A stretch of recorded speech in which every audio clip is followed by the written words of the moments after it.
All right. Well, it is 4 o'clock, and here we are, everybody back together. We've got quite a large group going today for our very last episode of this series. I'm Roxanne Vogel. I'll be your host today, and I am the Nutrition and Performance Research Manager at GOO. My job includes working with our fine athletes on their sports nutrition, running our performance lab, educating audiences about sports nutrition and other performance topics, and conducting internal and external research. I am going to be talking today about what to eat before and after exercise. On today's episode, we'll be covering training fasted or fed, which is better for performance. We'll do a recap of recovery nutrition and whether the recovery window is a real concern. We'll also touch on the benefits of carb loading and when and how to implement it, and what to eat for those who don't tolerate food well before exercise. As always, we welcome and encourage any questions from the audience, so please go ahead and send them through, and we'll do our best to get to all of them today with our panel members. But without much further ado, I'd like to introduce our fine panel guests we have today. I'll start with Corinne Malcolm. She is a professional runner for Adidas Terrex and GOO. She's also a former U.S. 50-mile trail champion, has been top 10 twice at Western States, and most recently, like a couple days ago, just set the FKT, so the fastest known time on the Tahoe Rim Trail, breaking the record by over 2.5 hours to finish in 44 hours, 53 minutes. That's over 170 miles, folks. Pretty impressive. Yeah. Outside of running and coaching, Corinne also works as a science writer and an educator. Welcome, Corinne. And next up, we have Patrick Regan, who's a professional athlete at Hoka and a GOO Energy athlete as well. He's been running ultras since 2015, and he's the 2019 USA Track and Field 100-mile trail national champion. He's won the Javelina 100 3 times the last 3 years in a row, but he's not running it this year, Patrick.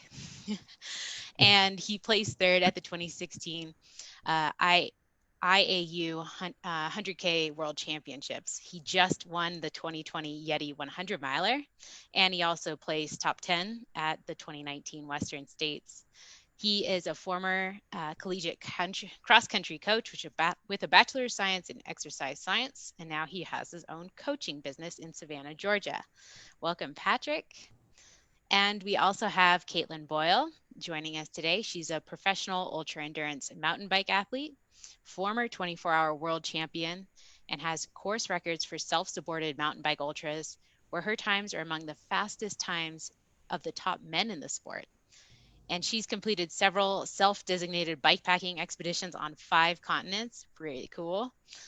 She spent the last 2 years recovering from a suite of injuries, and she's currently working on getting just that last couple of percent better to get back to her elite ultra racing level.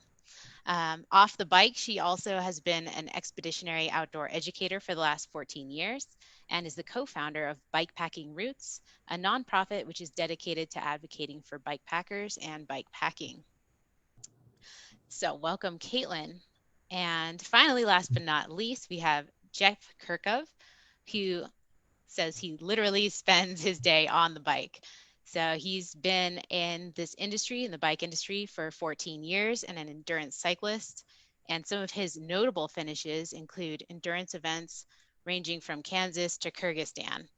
So one of the most impressive that I saw was the one in Kyrgyzstan that was 1,000 miles, the Silk Road Mountain Race. Oh my God, insane. He also finished fifth at Dirty Kansas XL, which is a 350-mile ride across Kansas. Just so many incredible races. The Fat Pursuit 200 got first place in a 200-mile fat bike race.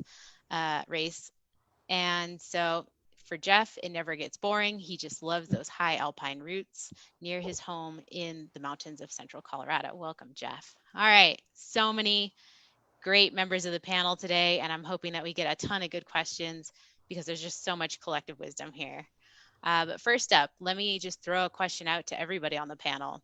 What is your guys' favorite GOO product or flavor? And do you have any creative pre or post workout snacks or meals that you just absolutely couldn't live without? So let's, I'm going to put Corinne on the spot because she might fall asleep. I'm just kidding. You must be tired though. Yeah, I was recording a podcast yesterday and was really loopy during it because my brain is not quite in right. But actually, a discovery recently for me, which I really love and I utilized throughout the Tahoe Rim Trail this past, I guess, Sunday, Monday, was I would mix our vanilla recovery drink with one of those like to go Oatly horchata coffees Mm-mm. and would like take that in a bottle to go, and that would be nutrition for an hour or so once I was leaving an aid station, and it went down really well and it was super delicious and had coffee, and the vanilla protein drink worked really well. I don't know, I was super impressed with our ingenuity on the fly. Nice. Did you do a hot, you had hot recovery in your coffee or like a hot drink No, or? so it was, we actually got pretty perfect weather. It was fairly warm throughout the day and then not too cold overnight. So we were doing it like a cold coffee recovery with the vanilla protein, and it was really awesome. Yeah, very nice. Oh man, how much have you slept since you stopped moving? Not enough. Not enough. And sorry, my dog's gonna keep jumping into the picture here. Yeah, PD he's a star. wants to be involved. But we finished just before 3 a.m. on Tuesday morning, and then I slept from like 4 until 9 a.m. on Tuesday, and then just kind of normal nights of sleep. Not enough. I woke up at 7 a.m. again this morning, and I was like, can't I sleep longer? Is that not an option? So Wow. it'll Well, be congrats. Yeah, thanks. super impressive. Patrick, what about you? Yeah, my go-to in hundreds, I really change medium a lot, but I'd say that Roxane sports drinks become kind of my primary. I get a little creative with it.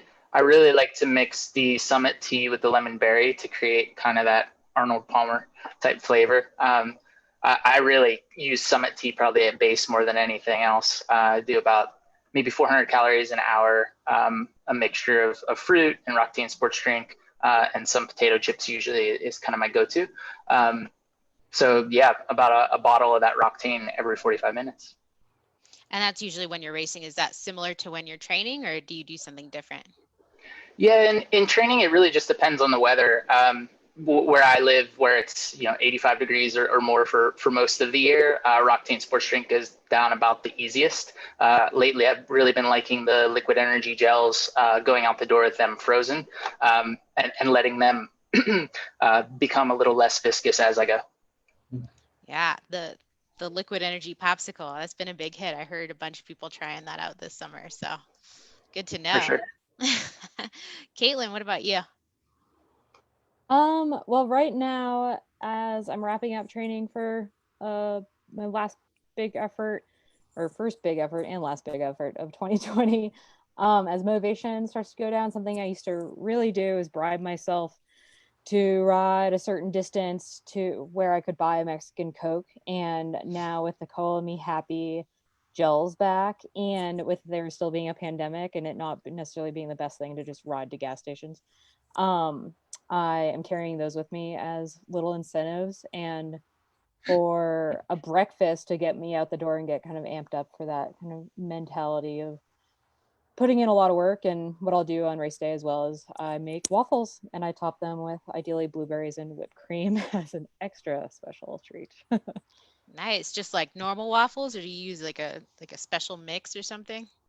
Well, I am gluten free, and so I use like a Bob's Red Mill or Pamela's type pre-made mix because it's pretty easy to just add some egg and milk and whip it up and put it in a waffle iron. Nice. Yeah. You know what else is really great? So we got these new Boone's Troop waffles, Yes. and this one, so this is the cinnamon spice one. It tastes like, when I was growing up, I really like graham crackers. It tastes like those cinnamon graham crackers. So I'm just obsessed with it. It's the cheater Yeah, I just waffle. ordered those and I'm so excited to try because the Stroop waffles are one of my favorite real foods to bring on long rides and skiing. So Yeah, super handy. All right, Jeff, what do you got for us? Yeah, basically go-to goo product is pretty much any of the Roctane drinks. Great being the great flavor being at the top of the list. Almost every single ride, every single race, it's in every single bottle. anything that's on the shorter duration, like a 1 hour lunch ride or anything along those lines. I've been recently in the habit, probably in the last like 5 months or so, of using the new liquid energy gels and just squeezing those into a bottle of water, which basically just gives a super light, easy to drink bottle of water on the bike for when you're out there. Gives you everything that you need. So yeah, it's pretty much the go-to. Interesting. Do you have a favorite flavor of the liquid energy so far? The lemon tends to be the best, especially when putting it into a bottle. So Nice. Yeah, I hadn't heard of people putting it in a bottle with extra water. That's a different one, but glad it works out. right. It's like, Yeah. there's only, like, for me, it's like I can stomach and take, like, a strong flavor of, like, say a grape energy drink or whatever it might be. But then there's the times where it's like I need to dilute things down a little bit, keep it more watery consistency. So Yeah, especially when it's hot outside. Sometimes just strong flavors in general, it doesn't want to sit well. So I was going to talk a little bit about carb loading. And I know, all of you are ultra endurance athletes, and so you're probably pretty familiar with carb loading and have done it many times, or maybe you don't. I was just going to see, what your strategy typically is, because there are some people who do it a little bit differently. Does anybody want to jump in and tackle that one right off the bat? No. If no one will, I will. Sure. Okay, go for it. Yeah, I mean, I keep a pretty well-rounded diet on a regular basis with our like local CSA. So I wouldn't say that I'm particularly vegetarian or that I gravitate towards, one protein source. But throughout the week, usually race week, I try to keep a semi-regular diet with, my general makeup of, a lot of fish in my diet, being down here in the Southeast, kind of a lot of carb-based meals, primarily from sources that have that like a decent amount of protein, more of like a brown rice or quinoa base the week of the race. And I find that the closer I get to the event, I back off a little bit of gluten, but that I primarily have carb-driven meals leading into my event. I find more that like the plant-based proteins nowadays work better for me in the 2 or 3 days approaching as opposed to a meat source. So lately, I'd say that I haven't really changed too much in terms of upping carbohydrate, but I've probably backed off of protein sources from red meats or like chicken or turkey in the days leading into the race. And I find that like seitan and tofu work a lot better for me digestively the week of the event. So I wouldn't necessarily say that I up my carbohydrate intake, but I probably have a very high carbohydrate intake on a regular basis already. Yeah, and that's a good point. Like if you have a pretty high carbohydrate intake already, I mean, there's only kind of so much, there's a saturation point. So the point is to fill your muscle glycogen stores, right? And like top those off as much as you can, so you just have more in the tank essentially. But yeah, if you're kind of already running at a pretty topped off level, then carb loading may or may not give you the additional benefit. But there are some of those depletion, studies where they have people do like a high intensity and then a high intensity workout session, then go low carbohydrate, and then they do like a high carbohydrate diet for a few days leading into a race to kind of like super saturate the muscle. Have you ever messed with anything like that? Any of you? Like a depletion and then a overfilling? Yeah. I haven't in particular. That was like the old school way they used to do it back in, they were still doing a lot of research on muscle biopsies of muscle glycogen levels and things like that. But I think the biggest hiccup they had with those studies though too is that people retained more water. And so although they had extra carbohydrates on board in the form of glycogen, they also were heavier because they were retaining more water going into it. And so it's this like kind of mind trick of being like, you're primed and ready, but you're a little heavier on the start line than you might feel comfortable being. But I think people who eat a carbohydrate available, like a high carbohydrate available diet, so not necessarily doesn't mean you're being extreme, but I feel like as long as you are normally,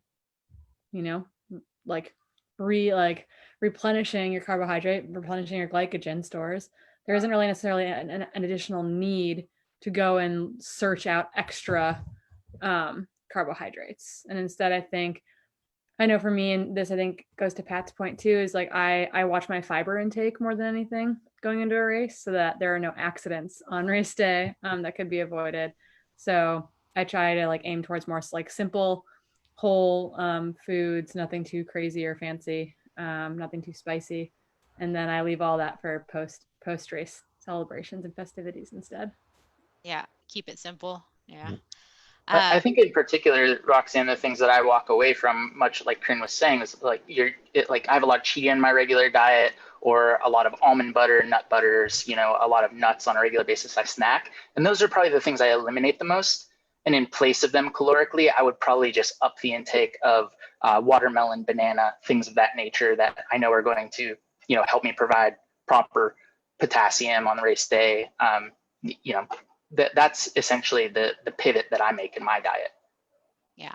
Yeah, no, that's good sense. So a lot of general sports nutrition recommendations for pre-event or pre-exercise is even just to, lower your intake of fiber, fat, and protein, because those things are generally more difficult to digest and metabolize than carbohydrates, which is a very efficient fuel source. So yeah, especially in the days leading up to a big event, then that would make sense to kind of cut back a little bit. You don't have to like take all of the fat out of your diet or all of the fiber or protein, but just stripping it back a little bit and replacing it with some of those easier to digest carbs.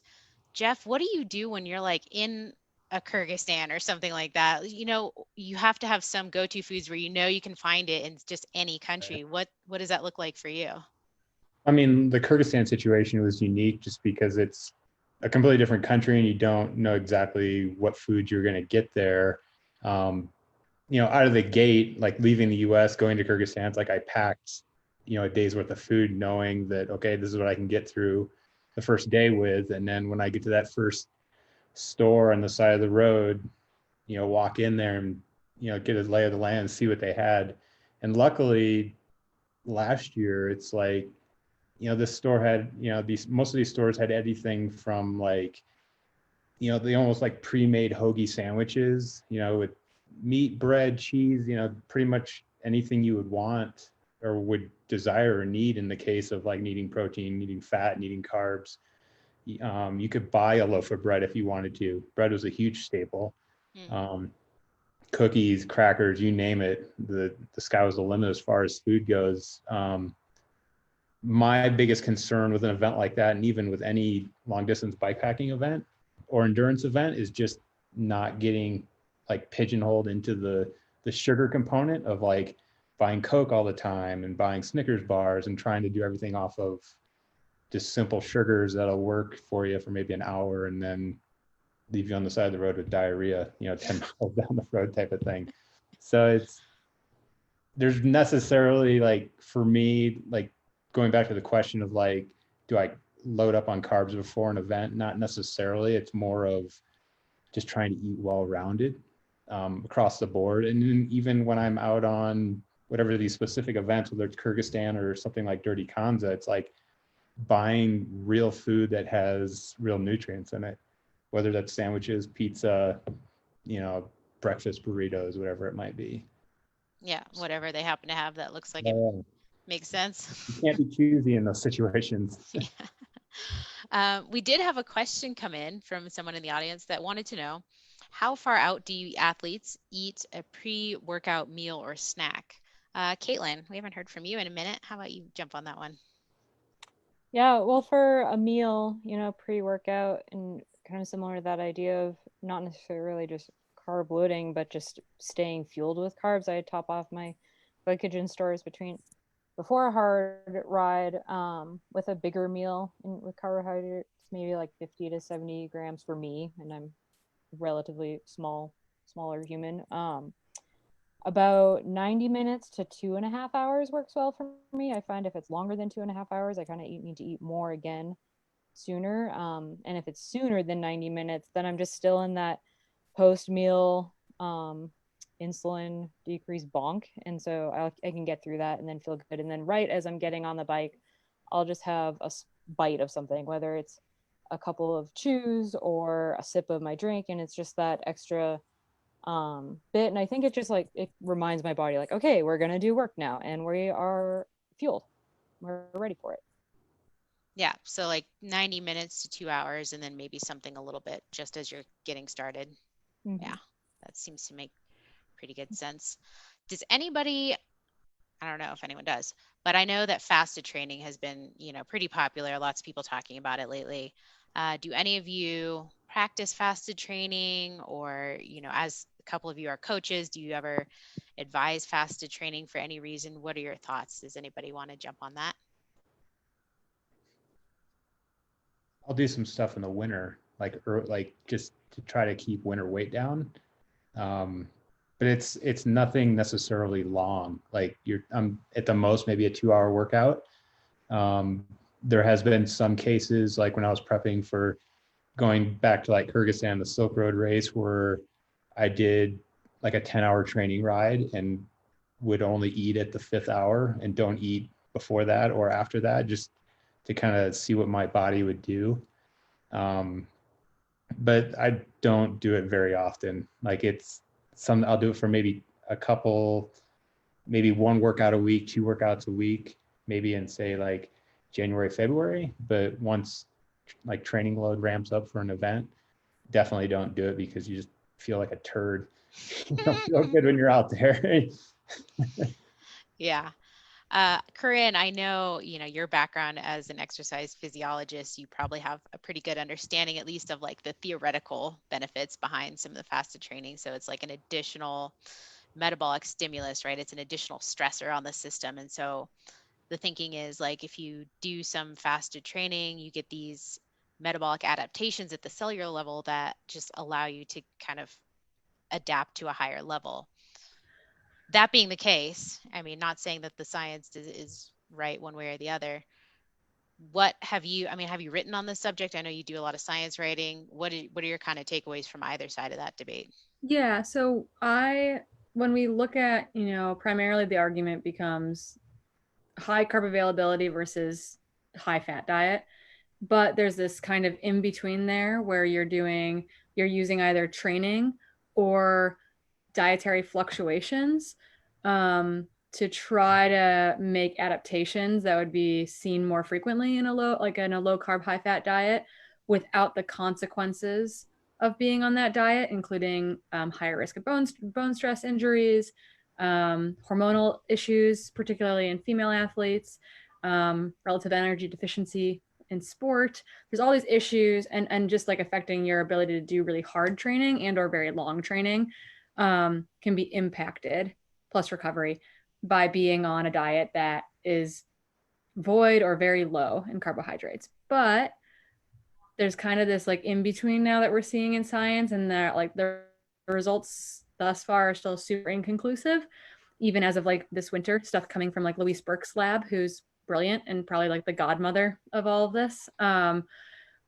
Still seems really inconclusive, but the idea, and they're going to keep playing with it, is that you could do things like using fasted runs in a really clever way, or doubles, like a back-to-back day, because you're naturally going to be glycogen depleted.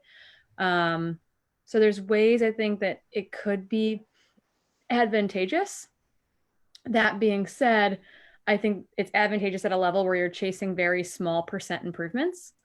And so it doesn't like doing like finessing those little tiny details doesn't matter if you're not eating enough in general, not sleeping enough in general, and not training and or recovering enough in general. So it's like, yes, there could be something there with doing fasted workouts periodically, primarily if it's an easy workout and it's not terribly long. There's a lot of individual variables there too. Like some people just don't respond well to it and some people do. So it seems like there's going to be more and more research coming out that will try to nail down this idea of metabolic flexibility. And I think that's where a fasted workout is going to be seen as a tool as opposed to like its own like separate thing. Yeah, tool in the toolbox. But you did bring up several very good points. One of which is, you got to cover the bases first. Like you have to eat enough and you have to sleep enough, and you have to have ample recovery before you start layering in some of these like finer details. Yeah. They're not going to matter if you don't do the big things. Right. You got to take care of yourself first. We had something come in about recovery, and question from John is thoughts on having BCAAs as a supplement versus having a recovery meal after a hard workout. I mean, I know I certainly have my thoughts on this, but I didn't know if one of you wanted to shed some light on your thoughts on the subject. I know we're big fans of BCAAs at GU in general, but Caitlin? Well, I would say for me, and all of my nutrition choices are informed by sports nutritionist Kyle Offenbach. So that's just the background of how I've learned what to do that's been working for me really well. And the first thing I'd say is that the recovery, like a post-recovery drink of some sort, is incredibly effective for me. And I'm not the sports nutritionist, but that I always use that. And then a meal that is also replenishing those nutrients, bringing protein on board, restoring glycogen. And then I use BCAAs in hard training as essentially like a protein supplement, where at the end of the day, if I feel like I didn't meet my personal protein needs through my diet that day, or my training was that hard that I just like want that added benefit, I take one. And I do after a race as well, especially if it's or during a multi-day race. Yeah, during the multi-day and really long stuff is pretty key for protecting your muscles, which are definitely being broken down at that point. Corinne, I'm sure you probably had some experience with that during your 44 hours on the trail. Do you take BCAAs when you're doing ultra distance runs? I didn't on this. I do, though, use them very similarly to Caitlin as far as like in and around training. This is my first ever multi-day event. I had never run for longer. I haven't done even a stage race, I guess. This is the longest I've run by like 24 hours. So there's a lot of experimentation going on out there. I personally haven't used it in a race setting. Like as a separate supplement, but I do use it very similarly to Caitlin as far as like on days where I feel like I haven't either training's been very hard or very large volume, and or I feel like, my diet has been lacking in some way on that day. I personally struggle to get in enough protein as an athlete. I'm pretty carb heavy. My diet's pretty fast and loose in general, and so it's been a way to kind of make sure I'm not like it kind of helps like to hold it together when I'm like lacking or I'm missing something on a certain day. Yeah, and I guess, taking a step back for people who are watching and maybe don't know what BCAAs are. So BCAA stands for branched chain amino acid, and so there are three of these. There's leucine, isoleucine, and valine, and there are three of the essential amino acids, meaning your body can't produce it on its own. You have to get it from diet, which is usually from protein sources, or a supplemental form. So we have like BCAA capsules, but we also put BCAAs in pretty much all of our GU and Rockchain products. So within the gels and the waffles and the chews and the drink mixes, you'll find BCAAs. But essentially, so the BCAAs, why we, highlight those so often is because the three of those are kind of the most important for starting the muscle protein synthesis response, or like that rebuilding signal to your muscles to like repair themselves after workout. And so that's why a lot of people will say, well, if they're the most important, and leucine in particular is the most important for starting that process, if I just take leucine or if I just take BCAAs, wouldn't that be enough? Can I just ignore the other ones, right? Like my body can make a lot of the other ones. And I think the really important thing to point out is that yes, they can initiate the process, but if you don't have the other building blocks around to, rebuild and repair the wall, you're not going to be able to repair and rebuild the wall. Like you need the other amino acids, essential or not, to be able to fully recover properly. So I guess that's my way of responding to that question and saying, I think having BCAAs is a great idea, in general, and having it during your training or sometimes when you're maybe not getting enough protein in your diet. But I think as a post-workout recovery, it's best to have some kind of complete protein source, meaning it has at least all of the 9 essential amino acids, if not more than that, plus carbs for muscle glycogen recovery. So that would be the standpoint that I take, but I don't know if anyone else has any other opinions. No, I mean, that makes a lot of sense. I mean, so I started taking the recovery drink during Western States 2 years ago, just because it seemed to like actually settle my stomach quite a bit and was kind of a nice change. And so I knew that going into this, and I did that during my Everesting run this summer as well, and was getting that quite frequently. So I think I had like 8 or 9 bottles of recovery drink over the course of TRT. So definitely a different strategy, but I feel like it worked and it kept me satiated even when there were points where I was like maybe lower on calories than I should have been because it was getting hard to eat, for example. And so it was a really easy way to like feel very satiated on a liquid calorie source. Yeah, it's really interesting that you bring that up because so some people may have tried our old protein recovery before, and then we came out with the new version, which now has 20 grams of protein, so double the protein that our original drink had. But when we reformulated this, and I was part of this project and we were doing the research behind it, we ended up going with a different protein source. So we went with a hydrolyzed whey protein isolate, which is broken down essentially into like tinier protein fragments that are easier to digest.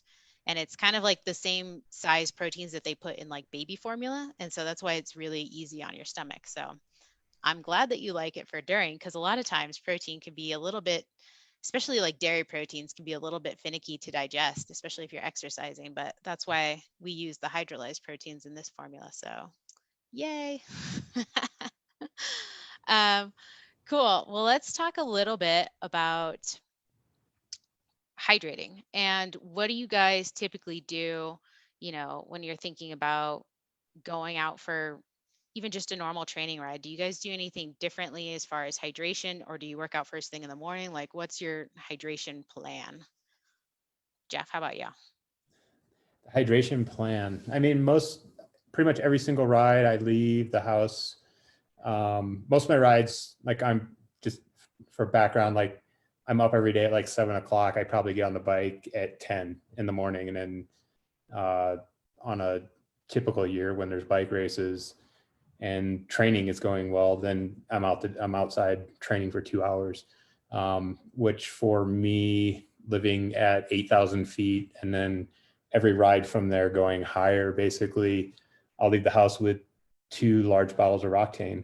And then I'll also take a water filter depending on where I'm going, if it's high in the mountains and if I plan on being out longer than 2 hours.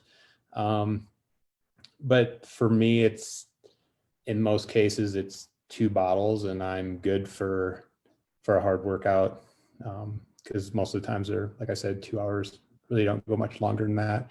For those longer training rides on weekends where they might be 5 hours or 7 hours or 8 hours or whatever, it's still, for the most part, leaving the house with 2 bottles. But living in Colorado and living in the mountains, there's water just pretty much around every corner. So you can get by with 2 bottles and a water filter and maybe a couple of packets of Octane in your pocket to then supplement along the way as you're out there. So, but I don't get super over analytical as far as like, I need this many ounces of water today because it's going to be this hot and this many packets of Octane or whatever. So it's more of a drink to thirst. Yeah, I go by thirst and what feels good and just, what my body's telling me to do. Patrick, I know you, being in Savannah, you run in the heat a lot and it's super humid there, which means you're sweating a lot. So you're losing a ton of fluids. What is your strategy, or when you're working with your athletes that you're coaching, or maybe even newer athletes, like what's a good kind of starting out plan for people who don't really know how much they should be drinking or taking with them? Yeah, I usually start to think about hydration after my previous day's training session here, especially with the needs being so great per hour.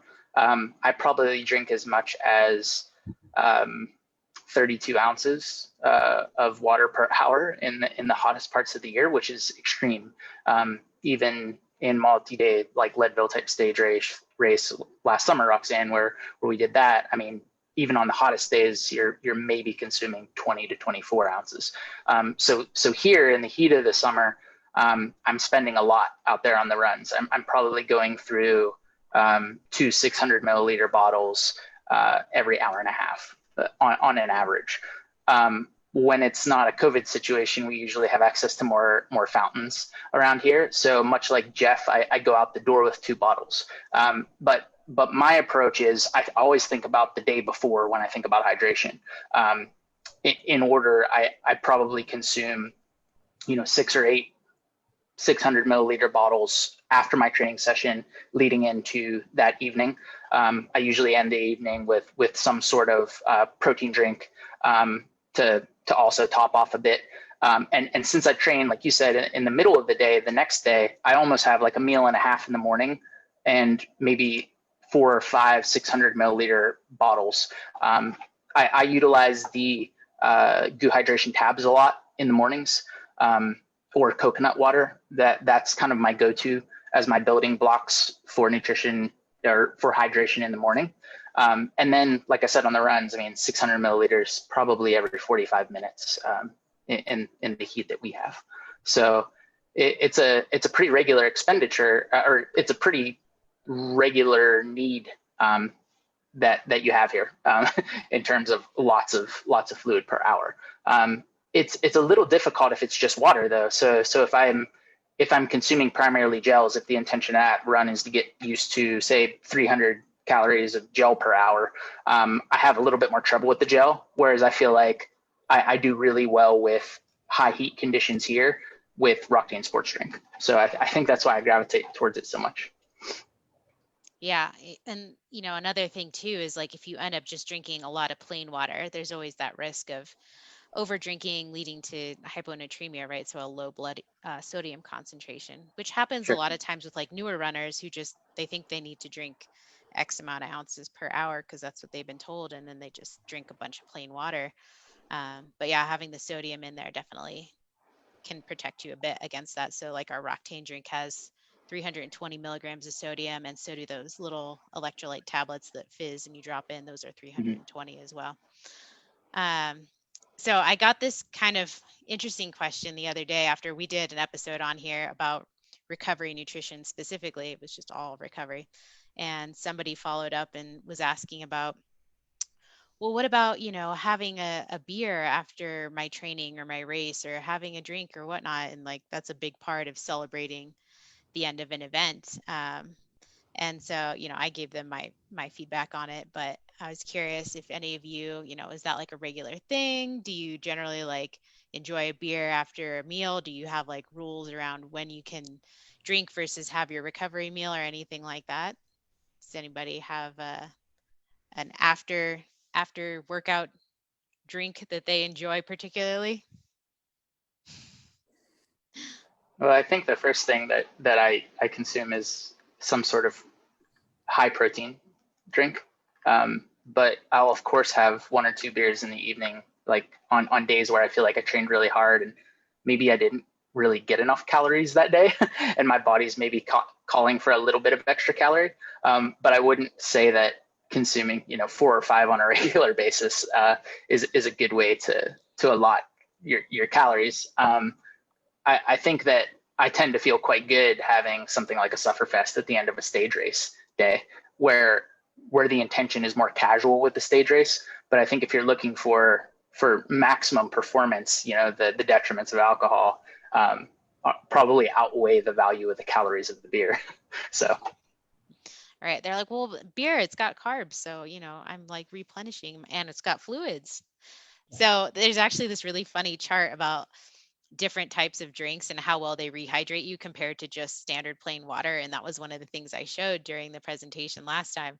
And beer was like just slightly better than water. And I was like, of course, I'm going to get that question because it says that beer hydrates you better than water. But I think the thing is, like, initially your body retains that fluid a little better if there's some solutes in it, right? But alcohol is, at the end of the day, it's a diuretic. So you are going to end up kind of peeing it out more than you would just plain water. But yeah, it's just funny that, you see that chart and you're like, that is it. That was all the excuse I needed. Now I'm just drinking beer after I finish my workout.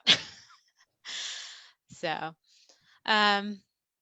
one of the things that I also get a lot of questions on is, what's the most important thing to focus on and how much time do you have to get it in? Like, what is this recovery window and what do I need to really like cram in there as quick as I can. Is it carbs or is it protein? And how much time do I have before I lose all my gains and I don't, make the same recovery as if I had taken it earlier? Do you guys have any hard and fast rules for when you get your post-workout nutrition in, and what the grams are of protein or carbs or anything like that? What are your rules, Jeff? My rules, basically once I walk in the door from any workout, it's protein drink, and then shower, and then come back downstairs and just have a well-rounded meal.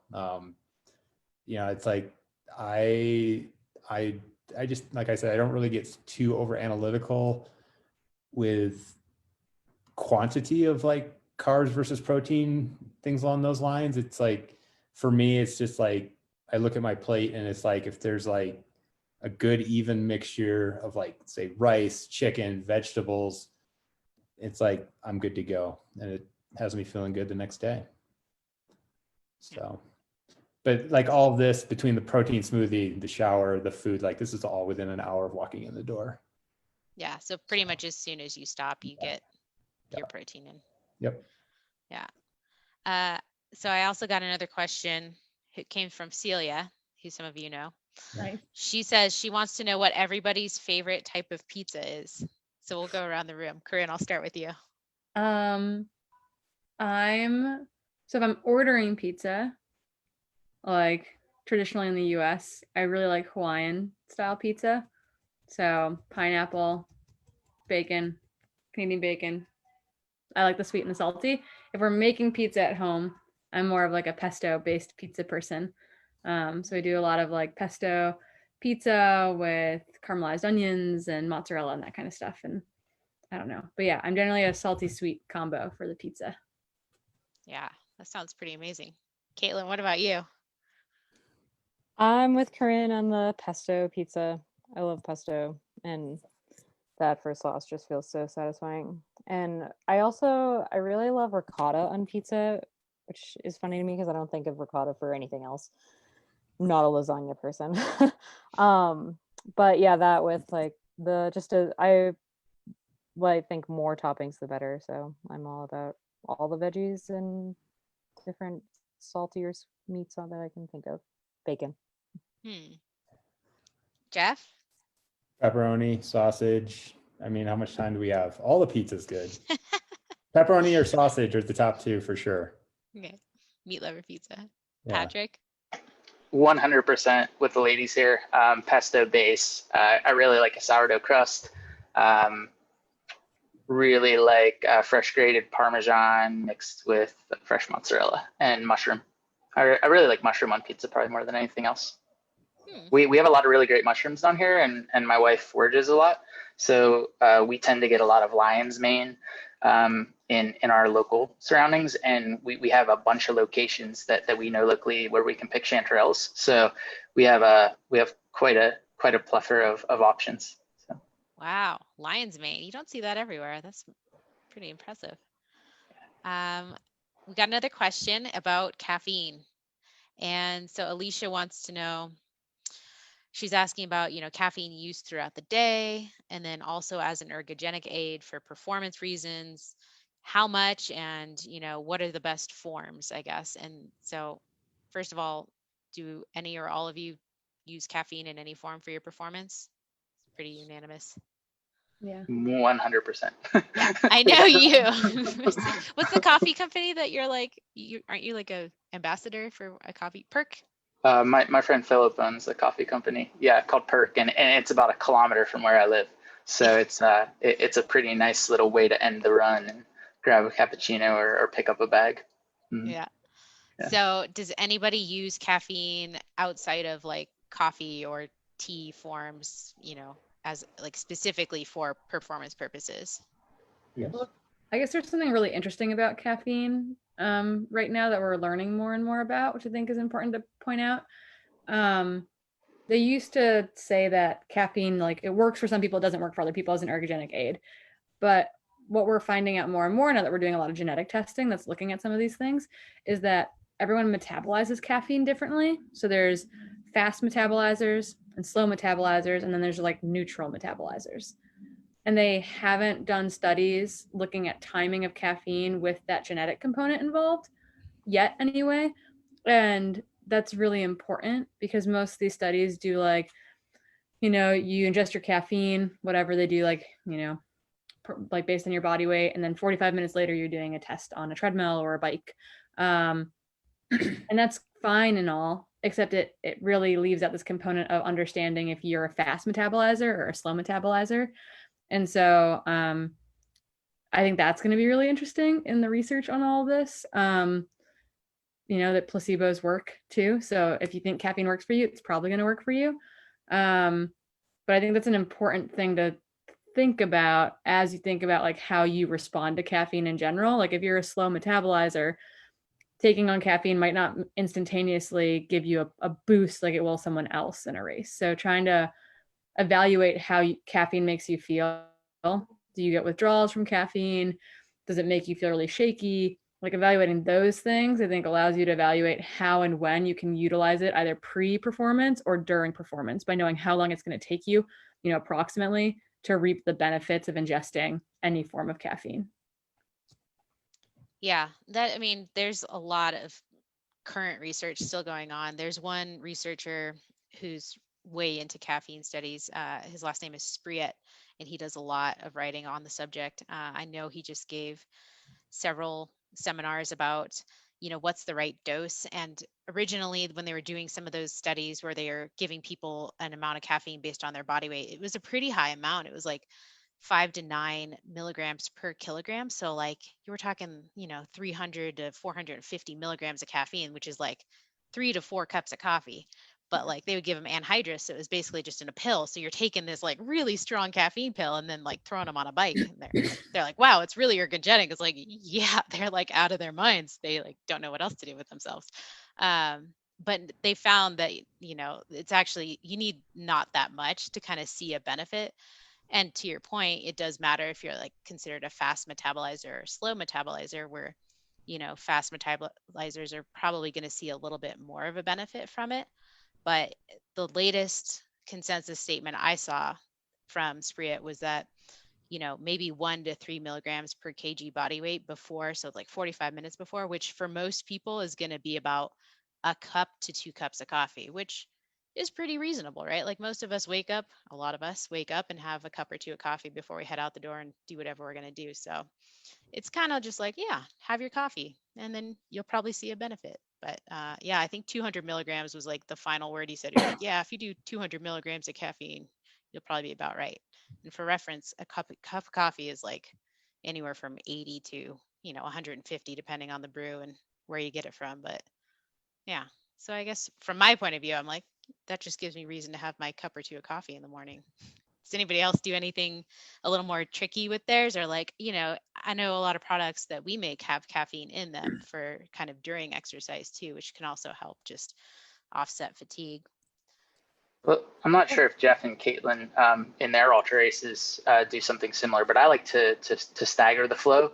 So if I'm starting with something like stroopwafel, I'll go uncaffeinated for an hour early in an ultra, and then starting around hour 2 if I'm on a gel program for the middle portion of the race before I hit that Roctane sports drink later, I'll go uncaffeinated gel, uncaffeinated Roctane gel, caffeinated Roctane gel. And then every second hour or third hour, I'll do one of the cold brew gels, which has an extreme amount of caffeine, like closer to 70. So in 100, I won't do more than 4 of the cold brew gels. So I'll spread those out about every 3 hours. So in short, I'll do a caffeinated Roctane gel every third gel on the hour, with the third hour being a cold brew. And I think that keeps me really level throughout the race. And then I find that, say, after hour 6 or 7 in an ultra, for the latter of the races, when I do just straight Roctane caffeinated sports drink for the rest. But I'm careful for the first half for sure. Yeah, I love that. It's just very strategic, and I like the way that you applied it. But if you do the math, that is essentially what the current recommendation is, right? So 70 milligrams is what our cold brew has. And if you're a 70 kilo athlete or about 150 to 155 pounds, that's 1 milligram per kilo. And that's what they say is kind of like the sweet spot for just keeping that flow going. If you're like already taking caffeine, then if you're taking a little bit at a time throughout exercise.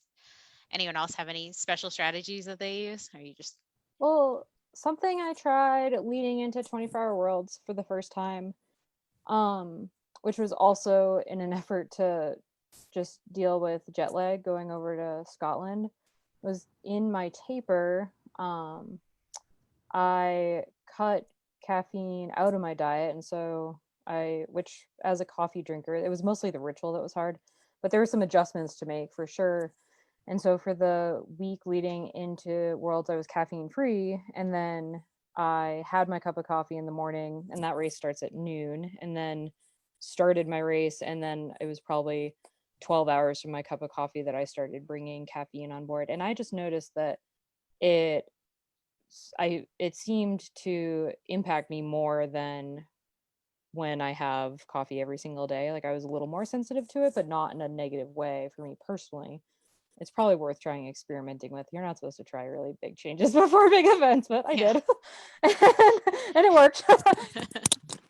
golden rule, don't try anything new. Yeah.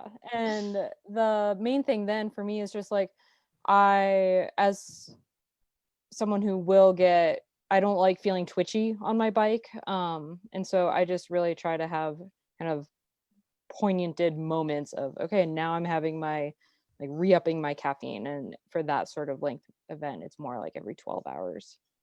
But yeah, it's funny because we did actually, while you were talking about that, got a question from Cassie who said that she basically does the same thing, and her strategy is to avoid it altogether for a week before a competition and then bring it in, for a big competition. I know there has been some research on it either side, and some of it saying that it doesn't really matter if you abstain from it and then bring it back in or not. Like you'll still benefit either way. But yeah, I think it's all kind of individual. And for me personally, I'm like, I couldn't give up drinking coffee for like more than, I don't know, a day. It just wouldn't happen in my life. But maybe if you have that willpower. I've done it both ways, Roxanne, and I feel so dreadful. It's not worth that 4 or 5 or 6 or 7 days for me, like Caitlin has tried. I've tried it too, and I feel terrible. I don't. When I wake up, I don't feel like doing anything before I have coffee. So. Yeah, it's like the thing I look forward to in the morning. I'd like literally roll out of bed and go and like start the coffee process. That's just the first thing I do, and I'm just like, oh, the day is already good. Cool. I have like one just fun question for everybody at the end before we kind of wrap up. But I just wanted to see, like, I know when I'm out, I climb mountains, so I go on long expeditions for like multiple weeks at a time. But like I start fantasizing about food at some point and like the food that I'm gonna have whenever I'm done with that event. So for you guys, especially because you're all ultra endurance athletes, and I'm sure you've been in that place before, you're just like, oh, God, I can't wait to have this one thing, whatever that is. What's that food item that you just fantasize about when you're in the throes of a long ultra endurance event? I'll start with you, Jeff. It's either going to be pizza if I've not already eaten pizza during the event, but if it's not pizza, it's definitely like a big cheeseburger and fries, massive cheeseburger and fries. Yeah. And like a margarita or something. With salt or without salt? With salt. Yeah. Yeah, for me, it's always like a burger or something. I don't know, like just something just so calorie dense. I don't know if Caitlin is, I mean, anybody on this panel might be this way, but it's like, for me, it's like I'll start thinking about what I'm going to eat when the set event is done, probably when there's still 20% left to go or 25% left to go. It's just like you automatically start thinking about, oh, what am I going to table up for, Is it going to be pizza? Is it going to be a burger? What is it going to be? Caitlin, what about you? I'm probably on the pizza train as well. Or if it's really hot, I'm thinking more about like ice cream. Oh, yeah. Oh, big time. Patrick? Really good ramen. Yeah, I think since there's so much like ramen based stuff usually at finish lines, at cooler races at least, I tend to go to ramen first, but I'm thinking more like Jeff about the cheeseburger and fries, like there's something about just greasy foods at the end of an ultra that sound really good, but I have to kind of segue into them with soup. Yeah, that's probably a pretty smart move. Just that broth, like easy on your system to go down first. Corinne, what about, so you just finished a big old event. What did you have after? Yeah. So after most ultras, I struggled to eat, not because I'm not hungry, but because my throat hurts so much from either the elements, we're at, altitude, or this was just really dusty. So my throat hurt really badly from breathing and from eating and drinking for that long. And so I want to eat lots of things, and oftentimes I can't for like 24 to 48 hours or so. Just, it's like when you have strep throat and you can't swallow. That's what it feels like.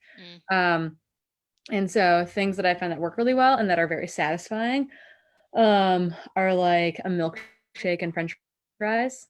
And so when Devin drove me back to San Francisco on Tuesday afternoon, we stopped at In-N-Out and got vanilla milkshakes and French fries, and it was the best. Like very, very, like the sweet and the salty, and they're soft, and it was very, very good.